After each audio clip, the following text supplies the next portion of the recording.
Head on over to Anime Express for exclusive anime merch and use code Daffy10 at checkout for 10% off your next purchase. Thank you to Anime Express for sponsoring this video. Hello, dear viewer. Do you like anime related content? Do you like I don't even know what I got for an intro for this fucking video, man. Oh my god. I gotta relax on the rants. I've been doing a lot of rants recently. I need to do some hot yoga or like do an anime or something. I have no fucking idea. So if you guys aren't aware, the commentary community is kind of on fire right now. There is the term slop content that is being thrown around at this time. What slop content is, Raymundo actually has a fantastic video on it. Go watch that video if you're not aware. But Raymundo describes slop content as easy to put out with little substance. Now, I've made a video before in the past talking about how I think anime YouTubers are the scum of the earth, which is a little harsh, admittedly. But I definitely, dude, the shit I'm seeing in the anime space, I mean, what are we doing? The sheer just lack of effort and lack of any presence from the actual person behind said video is absolutely astonishing. And people are making a killing in terms of views as well as money. Am I jealous? Yes. Yes, I am. Yes, I am. Dude, I sit here and I struggle sometimes about what to say that's worth a damn that people will care about. And we got, he is reborn as Riz God in a world full of women. 905K views, God! So a lot of what you'll see recently is these almost AI generated captions to just strike every keyword on YouTube, and they are anime recaps. I don't know who is watching these for any godforsaken reason. It's not like it's a reaction reel, see people reacting to it live. You're just having somebody break down what's happening on screen for you. And here's the thing, most of the time it's actually nobody. It's just AI generated voice changers. Or someone will type out a script in ChatGPT and then it'll just run it through a AI voice generator, and that's it. This channel has 11.2K subscribers and this video has 905K views. That is disturbing. And actually, if we go over to Kawaii-sama's channel, again, do not send any hate towards anybody's way when I come to these videos, but you look and a lot of these, they don't make sense. 2 days ago, 85 views. 2 weeks ago, 227 views. But then you look and then it's just all over the place. You go to the most popular, 905K views, 552K views, 204K views. This isn't adding up. Nobody is returning back to these videos. This channel has no audience. Now, this isn't to say that every single video I make is cream of the crop. Oh my god, it's everything. It's fucking peak Daffy content. I tried my best, but are there gonna be some duds in there? Yeah. But there's really two ways how you can kind of maneuver on the internet. You can either blow up fast as fuck and hate your audience, or you can go very slowly, like a lot of these typical YouTube OGs like Koryax Kenshin, Afro Senju, do the work, put the work in, and then actually build that core audience people that you love and appreciate. I'm starting to slowly see that on my channel. I'm seeing people I consistently recognize. I'm building a community of things that I'm proud of and that people know that I'm about. With this shit, I mean, what is this? Dude, I've seen the word Riz 4 times when I just searched up the word anime videos. Holy shit, man. God. Is that what I need to start doing? And all of these channels, I'm pretty sure, are under one company because they all have the same filter and everything. All the descriptions are the same. This is just, it's a conspiracy. It's not even the fact that a lot of these are AI generated. You will even have this in the manga community as well. When the JJK leaks were going on, you would have people that all they would do was just give recaps of the leaks, show the leaks just straight on the screen. They'd get surprised when Shueisha would jump their shit. There were no breakdowns, there were no discussions, there were no theories, no nothing. It was just, hey chat, this is crazy chat. Hey chat, look what Yuji's doing. This is crazy chat. Oh my god, Sakuda just put his fucking dick in Higuruma's butt, chat. Ooh. And then you get surprised when Shueisha comes and is like, hey man, what are you doing there, buddy? Now, this is no disrespect to any content creator like that. I know Noah's having some stuff going on with his channel right now. Shout out to Noah. He's a cool dude. I fuck with him. I hope he gets his channel stuff sorted out. I don't know why they keep fucking with him, but obviously I'm not talking about him in case anybody's wondering, because I know some fuckheads in the comments are gonna say no.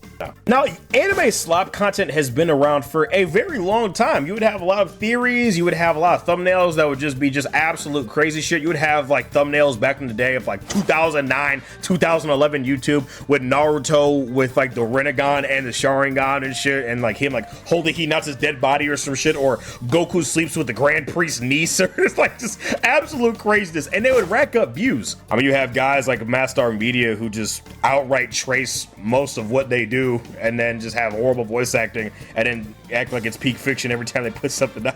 That nigga's a fucking meme, man. That nigga's a joke. It just sucks because I could recommend you quite a good number of content creators that actually put their heart and soul into what they're doing, actually have passion for the YouTube craft. But then we look at videos like this and dog, I mean, like these people aren't trying, man. It's a money farm. Dude, I saw a fucking video that said Okarun turned into a nonchalant dreadhead. At what point did we lose the plot, people? What are we doing? What are we talking about? Listen, whenever I tell you that black people are the blueprint for anything cool and people say that I'm fucking crazy and I'm turning everything racial, I'm not. I promise you I'm not. Like at first there's those hood Baki videos and you know there was the nigga turtles back in the day, and then just like dude, like anything black folks do is seen as cool and hip and everything. It's just maybe that's what I need to start doing. But just none of these videos, like reaction content still gets kind of a bad rap, but at least people have gotten creative with some of the edits, and at least you're actually watching someone's genuine reaction from watching something. Hopefully, obviously it's going to be a little bit exaggerated, but there is definitely entertainment value that you are gaining. What value are you gaining from an anime recap where they just state what happens in the story with no personality or thoughts of the person behind the camera? Nothing. It's just soulless content. Like, what is the opposite of brain rot? Like, you know how people have the Subway Surfers and then whatever clip of some fuck ass podcast about how men and women are different and they both suck, but they constantly need to have something going on in the background so people can have their attention span being stimulated. Like, what is the opposite of that? Because I have absolutely no idea what the audience this is for. This might require further research or something like that in a future video, because I feel like this is some like Elsa Gate levels of shit. There's got to be a conspiracy going on with this, man. There is just something afoot, something amiss. But just none of these videos just make you use your brain. Now, do I think that slop content is necessary? I actually do think it is necessary. Does that mean I like it? No, but I do think that it is necessary because it further highlights the actual good content creators. It actually highlights the people that do put every bit of their being into the YouTube craft. Guys like Spare Mango, Fumbus, Broken Ronin, Weave, like all these guys that I know, you can tell they're about that YouTube shit. Tag 2. You know that they actually give a damn about what they're putting out and they're not just in it for a check. And this isn't to brag on myself or anything like that, but I say controversial shit all the time when it comes to my hot takes, and I try to stand on those because I'm not in it to get a bunch of views or anything like that. I mean, I'm in it to get a bunch of views and money, don't get me wrong. But also, I love you guys. I love seeing you guys interact with me and argue and all that kind of stuff, respectfully. But it's so frustrating as someone who actually gives a damn. Then you look and some fuckhead has a video titled Lonely Loser Boy Who Transferred to All Girls School Demon Emoji Anime Recap with 1 million views. I mean, who the fuck is watching these? What is this comment section? 2 likes equals 45 push-ups. Please don't. Jesus, forgive me for watching this. Okay, this is a good video. I love Jesus with all my heart. He's bots. I like this anime. Great work. I love you. Love. God, please forgive me after this. I just saw this on TikTok. I got to YouTube. I'm sorry, God. What the fuck? I mean, this is just... Again, slop content I do think is necessary. I mean, you have your places like your Arby's, your McDonald's. By the way, if you want to know what I think is a legit money laundering scam, it's got to be Arby's and Lion Choice. Who in the actual fuck is going to Lion Choice and Arby's? Who in their right mind is like, damn, you know what I want? A fucking roast beef sandwich. I'm gonna take my happy ass to Arby's. I have not seen more than 2 cars in any Lion Choice or Arby's. I went to Lion Choice last time when I was like 7 years old and my mom took me there. That was it. But like, if every place was just fast food, you wouldn't get to appreciate your fine dining. You wouldn't appreciate these hour-long video essays and breakdowns that, you know, some people offer. So I do think that slop content is necessary, but it's just, as a content creator, it's just very frustrating. But yeah, let me know what you guys think about the anime and manga slop problem going on. Do you guys think that there is a need for it? Do you guys hate it? Let me know what you guys think. I'm curious. Anyway, guys, it's me, boy Daffy. Thank you guys so much for joining me on this video. Please make sure you guys leave a like and subscribe, and I will see you guys in the next episode. Then make sure you take care of yourselves, guys, and have a damn good one. Peace. Allow me to reintroduce myself. My name is Yume. As a person who also makes high effort content, I definitely see where Daffy is coming from. The things he mentioned were effort, recaps, clickbait, and reaction content. I want to tackle each of those. Effort. What counts as putting in effort is hard to quantify because not only is it subjective, but there are multiple different types of effort. For example, in my content, I put in effort by recognizing patterns in stories and studying different storytelling philosophies to apply them to different stories. Daffy puts in effort by using his charismatic personality and bringing energy and comedy to each of his videos, but with some of the examples he mentioned, a lack of effort is almost tangible.